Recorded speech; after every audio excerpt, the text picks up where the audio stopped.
Everyone, मेरा नाम पूजा है और ये मेरा चैनल है आर्टिस्टा पूजा हिंदी। यहाँ मैं बात करती हूँ बड़ी ही सिंपल लैंग्वेज में और शेयर करती हूँ अपनी आर्ट नॉलेज आप लोगों के साथ। तो बनना चाहते हैं इस ब्यूटीफुल आर्ट कम्युनिटी का हिस्सा तो सब्सक्राइब बटन दबा लीजिएगा, साथ में दबा लीजिएगा बेल नोटिफिकेशन, क्योंकि यहाँ पर पेंटिंग से रिलेटेड बिगनर के लिए बहुत ही अच्छी नॉलेज आपके लिए अवेलेबल है। ओके, तो हम यहाँ पर ये पार्ट 2 वीडियो है। अगर आपने पार्ट 1 वीडियो नहीं देखा है फैन ब्रशेस के बारे में तो मैं रिकमेंड करूंगी पार्ट 1 वीडियो जरूर जाकर देखें। ये पार्ट 2 वीडियो है फैन ब्रशेस के बारे में और यहाँ पर हम सीखेंगे कि फैन ब्रश को हम ट्रिम कैसे कर सकते हैं। ठीक है, बहुत ही ज्यादा इंपॉर्टेंट होता है। फैन ब्रश को अगर हम डायरेक्टली यूज करते हैं तो उसका इफेक्ट अलग आता है, और अगर हम इन फैन ब्रशेस में से किसी भी फैन ब्रश को हम यहाँ पर ट्रिम करेंगे, ठीक है, तो उसका इफेक्ट आपको अलग मिलेगा देखने को। यहाँ पर हम समझेंगे कि फैन ब्रश को हमको किस तरह से ट्रिम करना है और किस तरह से फैन ब्रशेस हमारे लिए बहुत ज्यादा हेल्पफुल हो सकते हैं अगर हम उनका सही प्रोसेस समझते हैं ट्रिमिंग का। ठीक है, तो जल्दी से समझ लेते हैं, जान लेते हैं, और उम्मीद करती हूँ वीडियो बहुत ही हेल्पफुल रहेगा आप लोगों के लिए। अपना वर्क अगर आप दिखाना चाहते हैं तो मुझे इंस्टाग्राम पे फॉलो कर सकते हैं। यहाँ पर इंस्टाग्राम का अकाउंट आप लोगों के साथ शेयर किया हुआ है। तो यहाँ पर हम समझने वाले हैं कि किस तरह से हम फैन ब्रश की ट्रिमिंग करेंगे और वो हमारे लिए कैसे यूजफुल हो सकते हैं।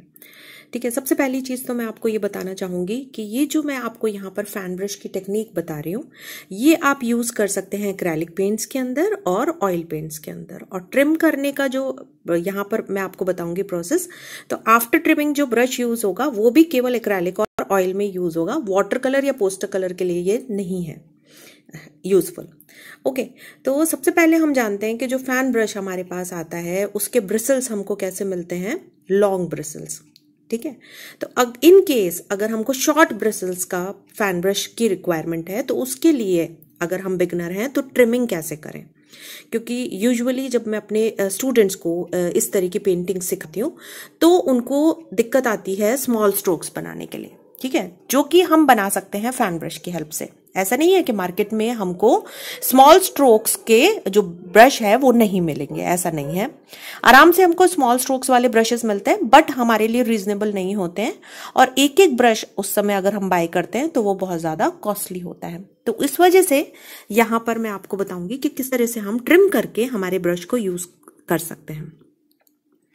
ओके, ये वीडियो बिगनर्स के लिए है, तो जो भी बिगनर्स एक्रेलिक पेंट्स करते हैं या ऑयल पेंट्स करते हैं उनके लिए ये वीडियो बहुत ही ज़्यादा यूजफुल है।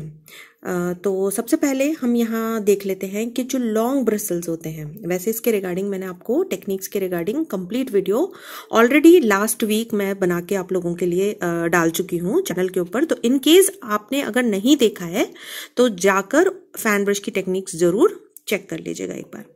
ओके, तो यहाँ पर सबसे पहले हम ब्रश को पेंट से लोड कर लेते हैं और एक बार देख लेते हैं कि इस तरह के लॉन्ग स्ट्रोक्स अगर हमको चाहिए तो हमारे लिए ये जो फैन ब्रश है कितना ज्यादा इफेक्टिव होता है। लेकिन ये हमारे लिए हेल्पफुल है लॉन्ग स्ट्रोक्स के लिए।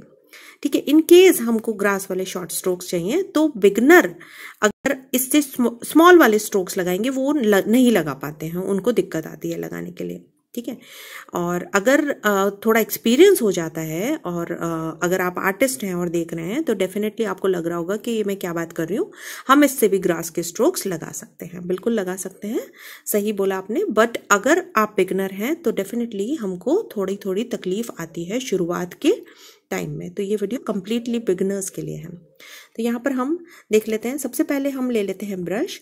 तो सिंथेटिक हेयर ब्रश जो कि बहुत ही सॉफ्ट होता है टच करने पर, तो एक तो मैं उसकी ट्रिमिंग आपको बताऊंगी कैसे करनी है, और एक साथ में मैं आपको हॉग हेयर की ट्रिमिंग बताऊंगी। देखिए, जब सिंथेटिक हेयर ब्रश की हम बात करते हैं तो अच्छे से वो बेंड हो जाता है जब आप उसको यूज करते हो तो। ठीक है, और उसी तरह हम देख लेते हैं हॉग हेयर को। वैसे मैं इसके रिगार्डिंग आप लोगों को एक्सप्लेन कर चुकी हूँ पहले काफी डिटेल में। ओके, तो यहाँ शॉर्ट में एक्सप्लेन कर देते हैं। यहाँ पर अगर हम हॉग हेयर को देखते हैं तो ये थोड़े टफ होते हैं इनके ब्रिसल्स, और ये जो ब्रिसल्स हैं ये हमको थोड़े जो स्ट्रोक्स हैं वो हार्ड स्ट्रोक्स देते हैं हमको। ठीक है, तो सबसे पहले हम देख लेते हैं किस तरह से ट्रिम करना है। ठीक है, हॉग हेयर वाला ब्रश मेरे पास और भी है, तो जब भी हमारे पास एक्स्ट्रा ब्रश है तभी हमको इसको ट्रिम करना है, ये चीज का ध्यान रखना है। पहले देखना है कि हमको कितनी लेंथ लेनी है, वो सबसे इंपॉर्टेंट है। देखिए मेरे पास और भी है हॉग हेयर वाले ब्रश, तो जब हमारे पास एक्स्ट्रा में ब्रश है तभी आपको ट्रिम करना है। अगर आपके पास एक ही फैन ब्रश है तो मैं रिक्वेस्ट करूंगी आप लोगों से कि उसको ट्रिम नहीं करेंगे आप, ठीक है। ट्रिम करने के लिए मैंने पहले लेंथ डिसाइड कर ली कि मुझे कितनी लेंथ चाहिए, मुझे अराउंड हाफ इसको ट्रिम करना है, ठीक है, तभी ये मेरे लिए यूजफुल होगा। तो मैं इसमें पहले देख लेती हूँ कि हाफ इसका मार्क कर लेते हैं और फिर उसके बाद हम सिजर से कट करना स्टार्ट कर देंगे। बहुत सिंपल है, कोई भी इसमें बहुत बड़ी रॉकेट साइंस नहीं है। मेन तो बस ये है कि एक चीज ये ध्यान रखिए कि आपके लिए क्या रिक्वायरमेंट है आपकी, वो बहुत इंपॉर्टेंट है, ठीक है। जब ट्रिम आप करते हैं तो एजेस को एकदम आप जो है एजेस को एकदम स्मूथ कर लीजिए उसके। तो यहाँ पर एजेस एकदम स्मूथ कर लेते हैं और थोड़ा सिजर यहाँ पे मैंने बड़ा लिया है बिकॉज ये हॉग हेयर ब्रश है तो थोड़ा कट करने में इजी रहे, इस वजह से। आप चाहें तो स्मॉल सिजर यूज कर सकते हैं, अगर छोटे हैं तो पेरेंट्स की गाइडेंस में करिए प्लीज। ओके, यहाँ पर स्ट्रोक्स चेक कर लेते हैं। सबसे पहले ब्रश जो है पेंट में लोड करेंगे और फिर यहाँ पर हम स्ट्रोक्स बनाएंगे। अब यहाँ पर हम देखते हैं कि ये जो ग्रास स्ट्रोक्स है इसको बनाने के लिए देखिए कितना ज्यादा हमारे लिए ये ब्रश हेल्पफुल हो गया है, ठीक है। तो इस वजह से मैंने यहाँ पर आप लोगों को बताया कि हमको कितना ज्यादा यूजफुल रहता है ब्रश। ओके, यहाँ पर हम देख लेते हैं कि डैबिंग टेक्निक में हमको हमारे लिए कितना यूजफुल है, ठीक है। पहले हम डैबिंग टेक्निक कर रहे थे तो हमारा ब्रश जो था वो बेंड हो रहा था, लेकिन अब क्योंकि हमारे ब्रिसल्स यहाँ पर ब्रश के बहुत छोटे हो गए हैं तो अभी हमको बहुत अच्छे स्ट्रोक्स यहाँ पर मिल रहे हैं, ठीक है। पहले मुझे बोलना पड़ता था अपने स्टूडेंट्स को कि प्रेशर कम यूज करो, बट इसके अंदर अगर आप इस वाले ब्रश से करते हो तो ऐसा नहीं है, आप प्रेशर ज्यादा यूज करोगे तो भी आपको यहाँ पर अच्छे अच्छे स्ट्रोक्स मिलेंगे। ओके, थोड़ी प्रैक्टिस की रिक्वायरमेंट हर चीज में होती है, तो प्रैक्टिस करना बहुत जरूरी है इस तरह के स्ट्रोक्स की। चाहे आप ब्रश को कट करें चाहे नहीं भी कट करते हैं तो फैन ब्रश को यूज करने के लिए आपको बहुत ही ज्यादा थोड़ा प्रैक्टिस की रिक्वायरमेंट रहती है।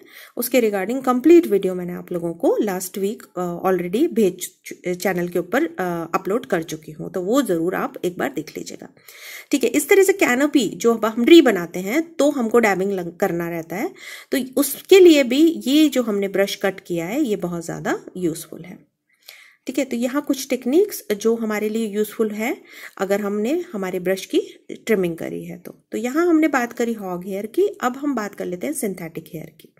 जरूरी नहीं है अगर आपके पास दोनों ब्रश हैं तो आप दोनों की ट्रिमिंग करें, जो आपकी रिक्वायरमेंट है आप उसकी ट्रिमिंग कर सकते हैं। तो अगर आपके पास सिंथेटिक हेयर के 5 ब्रश का सेट है या आपके पास 3 ब्रश का सेट है तो आप छोटे नंबर का और मीडियम नंबर को छोड़ देंगे और लार्ज ब्रश की ट्रिमिंग कर सकते हैं, क्योंकि लार्ज ब्रश यूजुअली हमारे काम कम आता है, ठीक है। तो यहाँ पर हमने सिंथेटिक हेयर ले लिया है ब्रश और अब हम सिंथेटिक हेयर ब्रश की ट्रिमिंग करना सीखेंगे कि हमको सिंथेटिक हेयर की ट्रिमिंग कैसे करनी है। बिल्कुल एग्जैक्टली सेम होता है, बस एक बार डिफरेंट आपको बता देती हूँ क्योंकि फिर आप लोगों को ये लिए इजी हो जाएगा दोनों के बारे में जानकर, और फिर आप जब दोनों की नॉलेज आपको मिल जाएगी तो आपको इजी हो जाएगा अगर आप ट्रिम करते हैं अपने ब्रश को तो। ओके, तो सबसे पहले यहाँ देख लेते हैं कि सिंथेटिक हेयर ब्रश वही देखेंगे सबसे पहले कि लेंथ हमको कितनी चाहिए। तो यहाँ पर अराउंड में हाफ लेंथ हम निकाल देंगे इस ब्रश की, ठीक है। तो हाफ लेंथ निकालने के लिए हम यहाँ पर सिंपल कट करेंगे और जब हम कट कर लेते हैं उसके बाद हमको थोड़ा सा इसको इसके जो एजेस हैं उसको स्मूथ कर लेना है, जैसे कि हमने पहले भी किया था। ओके, यहाँ पर जब हम देखते हैं कि जब हमने कट किया तो जो एजेस है वो बहुत ही अनइवन है।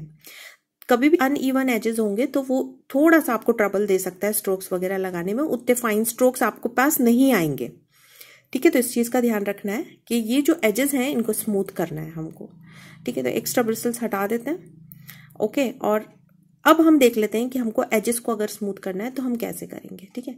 तो यहाँ पर अभी हमारा जो ब्रश है ड्राई है, इस ब्रिसल्स को, इनके ब्रिसल्स को हम हल्का सा वेट कर लेते हैं और फिर उसके बाद जब वेट कर लेंगे अच्छे से तो तब हम इसको देख लेते हैं कि इसकी एजेस को हमको स्मूथ कैसे करना है, ठीक है। अब अगर हम कट करेंगे तो बहुत आसानी से कट हो जाएगा, ठीक है। तो ये टेक्निक आप अपना सकते हो अगर आप बिगनर हो तो। और अब जब आपके एजेस स्मूथ हो जाएंगे बहुत अच्छे से तब हम यहाँ पे देखेंगे कि किस तरह के स्ट्रोक्स हम यहाँ पर ये जो ब्रश कट करा है इससे हमको मिलेंगे। ठीक है, तो अब हम यहाँ पे समझ लेते हैं किस तरह के स्ट्रोक्स हमारे लिए यूजफुल हैं। तो इसके लिए हम ले लेते हैं सेम शेड, ग्रीन का ही शेड वापस ले लेते हैं यहाँ पर, और एक बार समझ लेते हैं कि किस तरह के स्ट्रोक्स हमारे लिए यूजफुल है अगर हम ये ब्रश कट करते हैं तो, और क्या हमारी ये रिक्वायरमेंट है, तो उसके अकॉर्डिंग हमको ब्रश को कट करना है। ठीक है, तो यहाँ पर देखिए, जब हम ट्री की लीव्स बनाते हैं, पाइन ट्री की लीव्स बनाते हैं, तो हमको अगर हमारे जो स्ट्रोक्स है वो हैवी चाहिए तो ये ब्रश हमारे लिए बहुत यूजफुल है। साथ में हमको ये एजेस जो है रफ दे रहा है, जो कि हमारी रिक्वायरमेंट है, तो इस वजह से ये ब्रश मेरे लिए तो बहुत यूजफुल है। ओके, नेक्स्ट हम देख लेते हैं डैबिंग टेक्निक। जब हम डैबिंग टेक्निक करते हैं तो हमारे लिए बहुत ही आसान और ब्यूटीफुल स्ट्रोक्स देता है ये। ठीक है, बहुत ज़्यादा हमको स्ट्रगल नहीं करना पड़ रहा है, तो ये बहुत ही यूजफुल है ये ब्रश मेरे लिए। ओके, तो यहाँ इस तरह की डैबिंग टेक्निक जो कि हम ग्रास में यूज़ कर सकते हैं, ट्री के अंदर लीव्स के लिए यूज़ कर सकते हैं, जब भी हम लैंडस्केप्स बनाते हैं तो हमको ये जो टेक्निक्स है ये काफ़ी काम आती है। तो ये वाली टेक्निक्स के साथ हम काम कर सकते हैं। ओके, नेक्स्ट हम देख लेते हैं यहाँ पर एक और टेक्निक, और वो चीज़ है कि अगर हमको वाटरफॉल स्ट्रोक्स लगाने हैं तो ये वाला ब्रश हमारे लिए बहुत यूजफुल है। ये वाटरफॉल स्ट्रोक्स हमको बहुत अच्छे देता है। ठीक है, तो चलिए, मुझे लगता है बहुत ही यूजफुल रहा होगा वीडियो, उम्मीद करती हूँ आपके लिए हेल्पफुल रहे। बस ये चीज़ का ध्यान रखिएगा, अगर आपके पास एक्स्ट्रा में ब्रश हैं तो ही कट करिएगा ब्रश को, नहीं तो अगर आपके पास लिमिटेड ब्रश है, एक ब्रश है, दो ब्रश है, तो प्लीज़ मैं सजेस्ट करूँगी आप कट नहीं करेंगे ब्रश को। आप जो ओरिजिनल ब्रश है उसके साथ ही सारी टेक्निक्स की प्रैक्टिस करिए। ठीक है, तो ये वीडियो बिगनर्स के लिए था, और बिगनर्स को ये नॉलेज देना बहुत ज़रूरी था मुझे कि किस तरह से हम जो है फैन ब्रश को अगर कट कर लेते हैं तो वो हमको कितना ज़्यादा डिफरेंटली यूजफुल हो जाता है वो हमारे लिए। ठीक है, अगर पेंटिंग क्लासेस में इंटरेस्टेड हैं, ऑनलाइन पेंटिंग क्लासेस में, तो नंबर है व्हाट्सएप नंबर, वहाँ पर जाकर आप मुझे व्हाट्सएप कर सकते हैं, और ऑनलाइन पेंटिंग क्लासेस अगर आप इंटरेस्टेड हैं तो ज्वाइन कर सकते हैं। उम्मीद करती हूँ वीडियो बहुत ही हेल्पफुल रहा होगा। सब्सक्राइब नहीं किया है चैनल को तो सब्सक्राइब कर लीजिएगा, लाइक नहीं किया है वीडियो को अभी तक तो लाइक कर दीजिएगा, और शेयर कर लीजिएगा इस वीडियो को अपने उन फ्रेंड्स के साथ जिन्हें इस तरह की यूजफुल इंफॉर्मेशन देखना पसंद है। Thank you so much for watching, मिलते हैं नेक्स्ट वीडियो में, बाय।